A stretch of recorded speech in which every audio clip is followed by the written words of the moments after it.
Mimi is in St. Paul listening on KTNF. Hey, Mike. Hi. Well, I'm confused. I want to talk about Israel. And so, can you even imagine any other country in the world allowing 530 rockets to fall before it took a step to defend itself? And then hearing the last segment, you guys were talking about not wanting to help fund the Iron Dome. The Iron Dome isn't just to protect Israelis. It's also so that they don't have to fire back and cause casualties in these areas of the Gaza Strip where the population is so densely populated. I just don't know. Tell me what you think would be an acceptable. When are the Israelis supposed to defend themselves? How can they do that? Well, wait a second, Mimi. Let me just turn it around and ask you something. You are a family. You have lived in St. Paul, Minnesota, for your family and your antecedents for probably, let's say, 100 years. And all of a sudden, I show up on your doorstep, literally on your doorstep. And I say to you, Mimi, get out of this house. This is my house. Let me tell you why it's my house. It's my house because my religion says it's my house. Now get out. Now, I happen to be standing on your doorstep with a gun pointed at your head and at Wait, your... who are you? No. Hold on. No. I listen to you. You listen to me. I don't know which side you're talking for, but okay. All right, Mimi, I'm going to put you on hold so you can go ahead and interrupt if you want to. But I'm standing on your front porch, and I order you and your family out of your house. And I tell you that it's my house, not your house. And the reason it's my house and my block and my neighborhood is because my religious belief says it's mine. And you sit there and you say, well, no. What are you talking about? We've been here 100 years. I'm sorry. Get out, Mimi. So you leave. And the reason you leave is because you know if you don't, I'm going to blow up your house and probably blow up your family. So you leave. And you move down the street.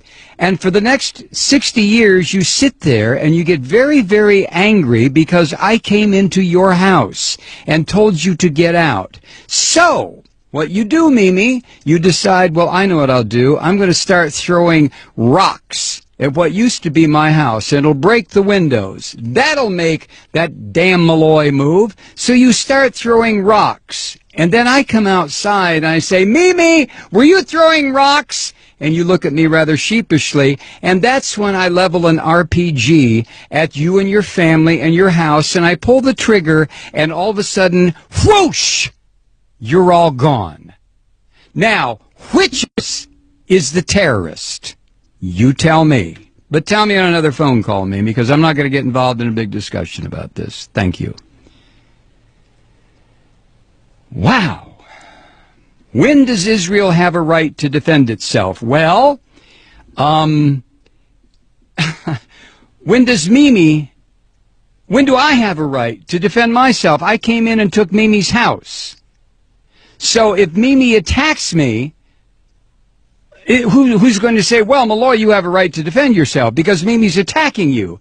And somebody else will say, yeah, but you took Mimi's house. Yeah, but, possession is 9/10 of the law. Nah, possession is 99.9% of the law. And besides, God gave me this land. What the hell is Mimi doing on it? All I had to do was come here and remind her, Mimi, get out. God gave this land to me. Now, if Mimi doesn't like that, she can go live in the little ghettoized area that I've set up for her near the Mississippi River in St. Paul, where there's bad electricity, bad water, the fish are no good to eat, and Mimi can stay there until hell freezes over. Or Mimi can throw rocks at my house. Used to be her house. In which case, I will level a couple of grenades at her. So the question, Mimi, is not, when do I have a right to defend myself? I stole your house. I stole your neighborhood. I stole your friend's house. I stole the corner grocery store. I took it all. When do I have a right to defend myself? You have to be kidding. You have to be kidding. Let me recommend a book for you, Mimi. It was written by Rabbi Meir Kahana. The title is They Must Go. Read it and call me back.